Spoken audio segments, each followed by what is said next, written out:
겨울에 이제 사냥꾼들이 이제 사냥할 때 가장 사냥하기 쉬운 동물이 토끼라 그래요. 왜냐하면 토끼를 만나면요, 토끼 쪽으로 그냥 대충 총을 쏜대요. 안 맞아도 상관없어요. 대충 쏘면은 토끼가 그 총소리에 놀라가지고 도망을 갑니다.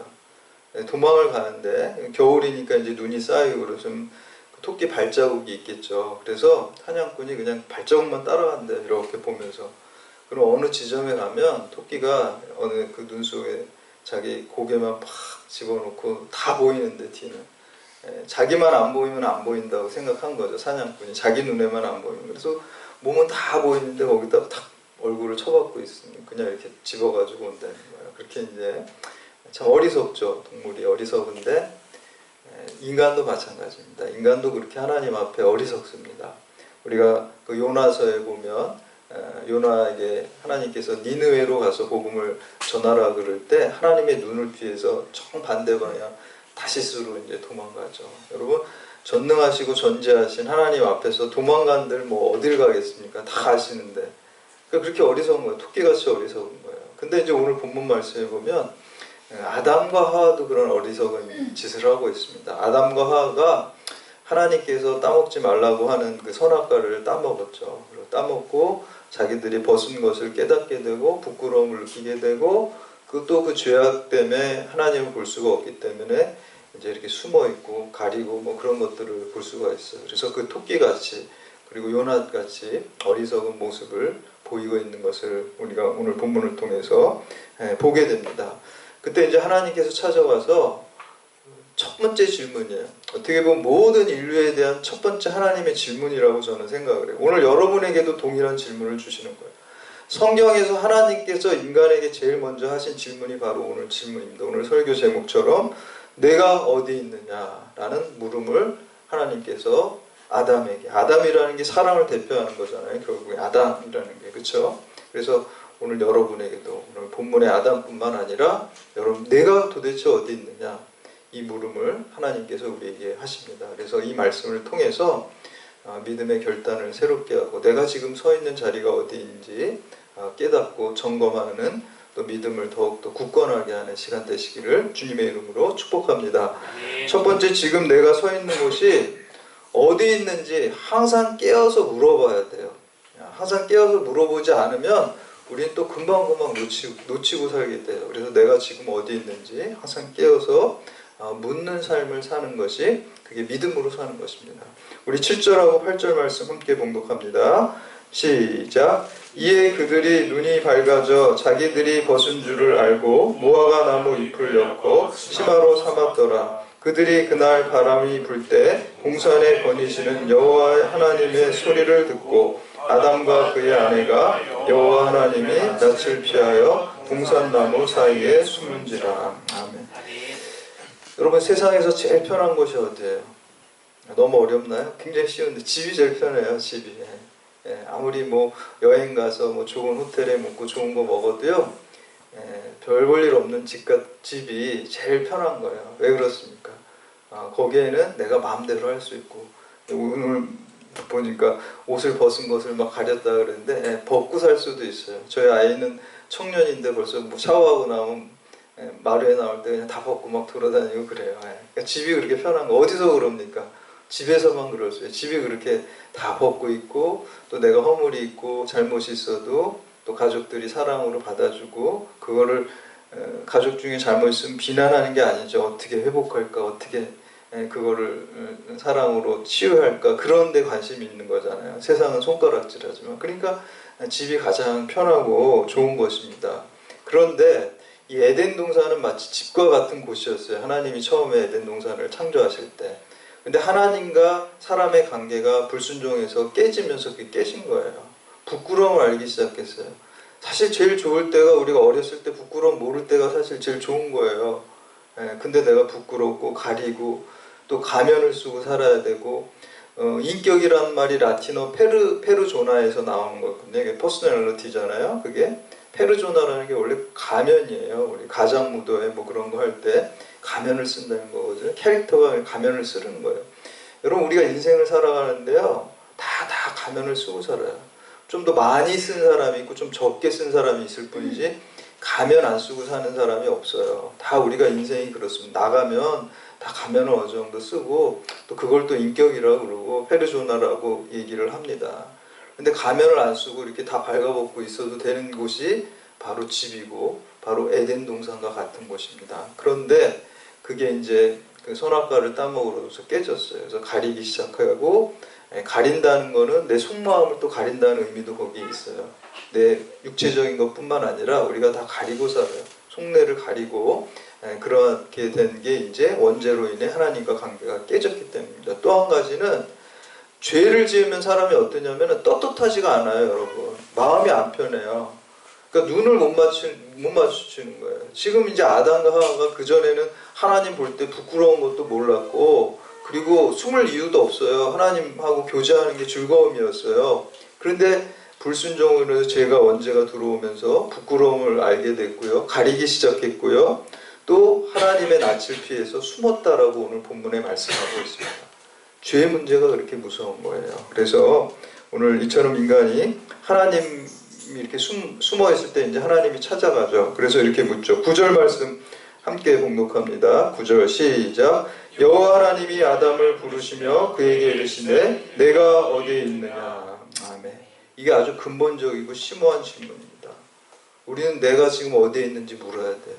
내가 지금 서 있는 자리가 내 욕망의 자리인지 죄악의 자리인지 아니면 예수 그리스도 주 안에 내가 서 있는지 이걸 늘 물어야 돼요. 오늘 서 있다고 해서 내일 또 우리가 주님 안에 서 있다는 보장이 없어요. 그래서 우리가 맨날 말씀 앞에 나가는 거고요. 기도로 나아가는 거예요. 매일 내가 지금 서 있는 곳이 어딘지 순간순간 물어야 되고요. 그걸 물음으로 인해서 나를 정비하고 내가 죄악과 사망과 불순종의 자리에 서 있다고 한다면 얼른 돌이켜서 회개라는 게 뭐예요? 메타노이아 방향 전환이잖아요. 돌이키는 거, 유턴하는 거잖아요. 나 중심의 삶에서 하나님 중심의 삶으로 유턴하는 거예요. 불순종의 삶에서 말씀의 순종의 삶으로 유턴하는 거예요. 그 유턴하기 위해서는 맨날 물어야 돼요. 내가 지금 어디에 서 있지? 지금 내가 어디로 가고 있지? 이 물음을 우리가 늘 깨어서 할 때만 주님 안에 서 있고 생명과 진리 안에 우리가 서 있을 수 있습니다. 여러분 매일 물으세요. 기도를 한다는 건 결국 내가 지금 어디 있는지 그거 묻는 거예요. 기도를 통해서. 그리고 성령께서 나보고 깨닫게 해달라고 하는 거예요. 깨어서 그래서 쉬지 말고 기도하라 그러는 거예요. 쉬지 말고 기도하는 게 내가 지금 어디에 서 있지 이거를 묻는 거예요. 기도를 통해서. 기도를 통해서 나를 자각하고 내 위치를 점검하고 내가 잘못된 자리에 서 있고 사망과 불순종의 자리, 말씀을 떠난 자리에 서 있다 그러면 다시 거기에서 여러분 죄라는 게 하마르티아잖아요. 관역에서 벗어나는 게 죄예요. 하나님의 말씀에서 벗어나는 게 다 죄예요. 그리고 우리 들어오다 보면 정문에 우리 보초 쓰는 의경들 있죠. 보초 딱 쓰는 초소가 있잖아요. 거기서 벗어나면 안 돼요. 근무 시간에. 거기 딱 있어야 되는 거죠. 거기를 딱 지키고 있는 거예요. 자기 자리를 지키고 있는 거예요. 사람은 어느 자리를 지켜야 돼요? 하나님 말씀 듣는 자리를 떠나면 안 돼요. 여러분 기차가요. 철로를 달려야지 야 여기 철로만 좁아 빠진 데만 다니고 저쪽으로 달려야지 그러면 그게 뭐라 그래요? 탈선하는 거예요. 기차가 철로를 탈선하면 어떻게 돼요? 죽는 거죠. 우리 인간도 하나님께서 우리 인간을 만드셨을 때 하나님 말씀, 진리의 말씀, 생명의 말씀을 따라 살도록 천국으로 인도되는 삶을 살도록 우리를 계획하셨는데 우리가 불순종할 때 철로를 벗어날 때 분수정할 때 우리가 사망이 있고 따르는 거죠. 그래서 다시 이제 주님이 회복시켜 주시기 위해 그 죄의 문제를 해결하시기 위해 십자가에서 우리의 죄를 대속하신 거죠. 그래서 다시 우리가 이탈했는데 그 철로로 다시 예수님 통해서 다시 돌아오고 천국으로 향하게 되는 것입니다. 그래서 늘 우리가 깨어 있어야 돼요. 제가 보면 우리 옆에도 여기 법당이 있잖아요. 법당에 가면 저기 목탁도 이렇게 있어요. 보면 그래서 목탁도 제가 본 적도 있고 그런데 목탁이 원래는 그 모양이 물고기 모양이에요. 물고기 어탁이라 그래요. 어탁. 그래서 실제로 나무로다가 물고기 모양을 이렇게 만들어서 이렇게 두들기는 중국에는 사실 지금도 그렇게 하는 데가 많이 있어요. 근데 저거를 형상화시킨 게 지금의 목탁 모양이에요. 그래서 손 잡는 데가 지느러미고요. 옆에 이렇게 구멍 뚫린 데가 아감이에요. 그걸 이렇게 단순화한 게 목탁이거든요. 근데 왜 불교에서 목탁을 물고기 모양을 이렇게 만들었을까요? 물고기는요, 여러분 구피 길러보셨어요? 구피? 물고기 길러보셨죠? 물고기는 밤에도 눈을 뜨고 있어요. 24시간 눈 뜨고 있어요. 눈 감고 있는 물고기는 죽은 물고기예요. 물고기는 잠을 자지 않아요. 근데 사실은 잠을 잔대요. 눈을 뜨고 잔대요. 근데 사람들이 볼 때는 24시간 물고기는 항상 깨어 있어요. 그래서 불교에서는 우리가 깨달음을 얻기 위해서 항상 깨어 있으라 그러는 거거든요. 그래서 이제 물고기 목탁 소리를 들려주고 이렇게 하는데, 우리는 그게 우리 기독교적으로 하면 뭐예요? 쉬지 않고 기도하는 거, 깨어 있는 거예요. 영적으로 깨어 있고 기도해야 돼. 쉬지 않고 기도할 때 깨어 있는 거예요. 깨어 있다는 게 뭡니까? 주님 바라보는 거예요. 깨어 있다는 거는 우리는 기도할 때 나를 바라보는 게 아니라 24시간 365일 예수만 바라보는 게 그게 쉬지 않고 기도하는 거고요. 그게 깨어 있는 거예요. 아멘. 우리가 예수님 바라보고 깨어서 계속 깨어서 지금 내가 있는 곳이 어디지, 내가 어디에 있는지, 내가 예수 안에 있는지, 내 욕망 안에 있는지. 불교에서 깨어있는 거랑은 완전히 질적으로, 불교에서 깨어있는 거는 자아를 찾는 거예요. 진짜 내가 나를 참된 나를 찾는 거. 그게 참된 나는 뭐예요? 하나님과 바른 관계에 있는 게 참된 나죠, 사실은. 근데 거기는 하나님 없이 나를 찾는데, 우리는 그거는 진리가 아닙니다. 하나님이 우리를 창조하셨기 때문에 우리를 참된 나는 하나님과 나와의 관계 속에서 참된 내가 있어요. 그러니까 누굴 바라봐야 돼요? 예수를 바라봐야 돼요. 예수를 바라봐. 그게 깨어있는 거고, 그게 기도하는 거예요. 쉬지 않고 기도한다는 거는 쉬지 않고 예수님 바라보는 거예요. 그렇게 깨어있을 때 내가 어디에 있는지, 내가 예수님 바라보는 데서 지금 다른 데로 가 있으면, 그러면은 잘못된 거예요. 사망이 또 이 세상의 욕망에 있는 거죠. 그래서 그 시선을 나의 욕망과 또 세상과 비진리와 불순종의 자리에서 떠나서 늘 깨어서 내가 어디에 있는지 기도하고 주님 바라보면서 늘 생명의 자리, 진리의 자리에 거하시는 여러분들 되시기를 주님의 이름으로 축복합니다. 두 번째는, 문제는 숨겨서 해결되는 것이 아니라 하나님께 다 드러내야 해결돼요. 그게 다른 말로 회개죠. 드러내고 내가 고백해야지 숨겨가지고 해결되는 건 없어요, 사실은. 여러분 어디 병 들었는데 어디 다쳤어요. 이 속에 어디가 다쳤어. 근데 막 상처가 있고 고름이 난다고 한번 생각해 보세요. 그러면 이거 막 고름 나고 막 지저분하고 그러니까 이걸 못으로 꽁꽁 가려야지. 그러면 그게 해결되나요? 해결이 안 되죠. 더 나빠지는 거죠. 그러면은 우리가 여기 곰고 있는데 어느 구석이 몸에 그걸 가리면은 더 이게 점점점 병이 악화돼서 나중에 이게 점점 커져요. 그리고 죽게 돼요. 그것 때문에. 어떻게 해야 됩니까? 한순간이라도 빨리 의사한테 가서 다 보여줘야 되고 증상도 다 얘기해줘야 되고 막 아주 디테일한 것까지 막 그냥 뭐 빠뜨린 거 없나 다 얘기해야 돼요. 생각해서 잘 설명해주고 잘 얘기하고 잘 보여줄수록 진단이 있고 치료가 있어요. 여러분 우리의 치유자는 누굽니까? 예수 그리스도가 우리의 치유자가 되십니다. 우리가 죄로 인해 다 죽을 수밖에 없는데 예수 그리스도의 십자가 보혈의 능력이 그 독을 해독해주는 해독제가 되는 거예요.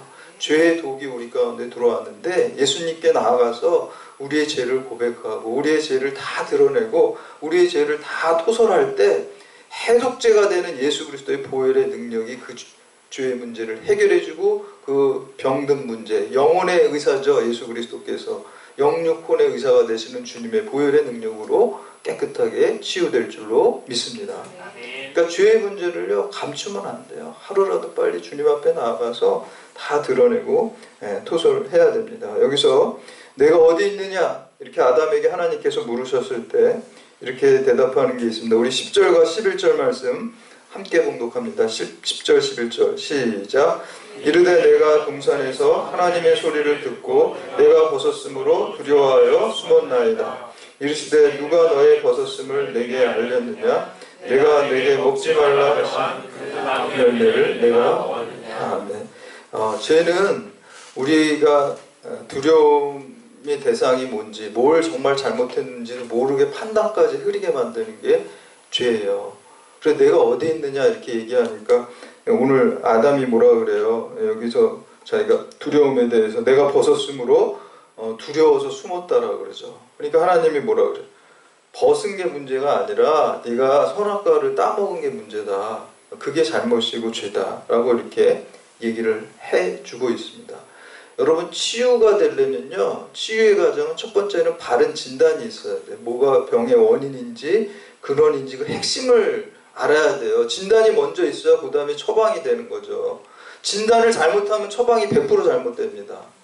그래서 우리가 주님 앞에 우리의 문제를 가지고 나가야서 토설하고 정확하게 얘기를 하고 회개하고 고백을 해야지 나의 오늘의 문제가 뭔지 바른 처방을 예수님께 받게 되는 것이죠. 그래서 우리가 문제 숨기지 않고 늘 하나님 앞에 우리의 죄의 문제를 매일매일 토설해야 됩니다. 우리가 예수 믿으면요, 이미 여러분 구원 받았지만 예수 믿어도 또 어떻게 해요? 또 죄 짓잖아요. 그렇죠? 근데 마치 예수 믿었다는 건 우리가 목욕한 것 같고요, 우리가 또 죄 짓는 거는 손도 더러워지고 발도 더러워지잖아요. 그런 식으로 매일매일 또 회개하고 씻어야 되는 부분이 있습니다. 그게 이제 성화의 삶을 살아가는 것이죠. 그래서 주님 만날 때까지 그 일을 해야 되는 거예요. 그래서 우리는 예수 믿었다는 건 이미와 아직 사이에 살고 있어요. 우리가 마음으로 예수를 믿고 입술로 고백할 때 어떻게 된다 그랬어요? 사망에서 생명으로 옮겼느니라 그랬어요. 이미 여러분들은 옮겨졌어요. 과거의 일이에요. 그리고 과거에 옮겨진 게 지금까지 진행되고 있어요. 현재의 일이 또 되는 거죠. 그리고 그게 아직 완성된 건 아니잖아요. 언제 완성되나요? 주님 다시 만날 때, 주님 재림하실 때, 주님 심판하실 때 그게 완성된 거예요. 그래서 여러분들은 이미 구원 받았습니다. 예수 믿어서 확신 가져야 돼요. 그건 100번, 1000번 물어봐도 여러분 그 확신이 있어야 돼요. 성경 말씀에 나와 있는데요. 우리가 예수를 구주로 마음에 믿고 입술로 고백하면 사망에서 생명으로 옮겼어요. 여러분, 이미 옮겨졌어요.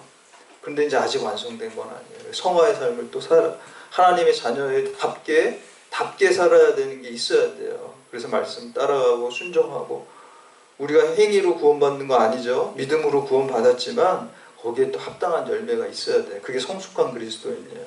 값비싼 구원을 받았는데 우리가 이 말씀대로 살지 않으면 어떻게 돼요? 돼지한테 진주 준 것처럼 막 짓밟는 거예요.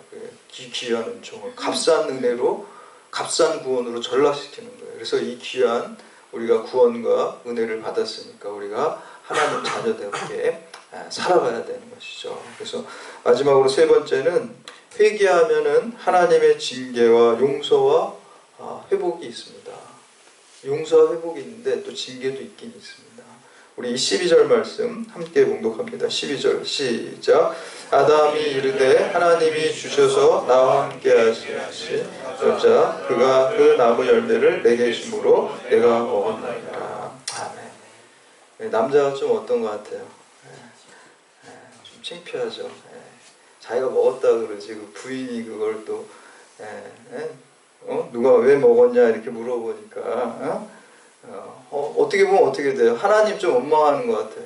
하나님이 이런 여자, 진짜 이런 여자 안 줬으면 내가 죄 안 졌을 텐데 어떻게 이런 부인을 소개시켜줘가지고 이 여자가 나를 이렇게 유혹해서 내가 이렇게 죄를까지 짓고 이게 뭡니까? 약간 하나님, 부인도 부인도 원망하는 게 담겨져 있고요. 또 근원적으로 거슬러 올라가면 하나님도 또 원망하는 게 거기에 다 포함되어 있는 것 같아요. 13절 말씀 함께 보니까 이제 여자한테 또 묻듯이 이제 계속 치조가 되니 여기 있다 보니까 이쪽으로 와서 저쪽으로 이제 가는 거예요. 13절 말씀 함께 봉독합니다. 시작.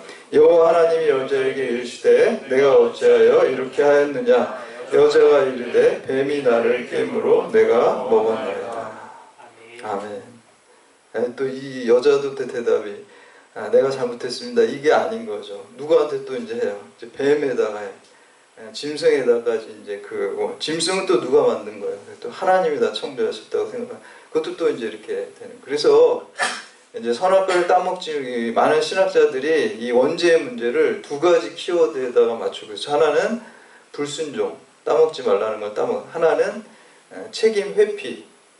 그래서 이제 그 하버드 대학의 그 신학자인 하비 콕스라는 분이 있어요. 그 사람이 세속도시라는 유명한 책도 있고 그러는데 우리 세속화 신학에 대해서 얘기하고 그러는데 이분 같은 경우는 이 아담과 하와가 불순종한 것보다 더 큰 죄는 책임 회피죄다 이렇게 얘기를 해요.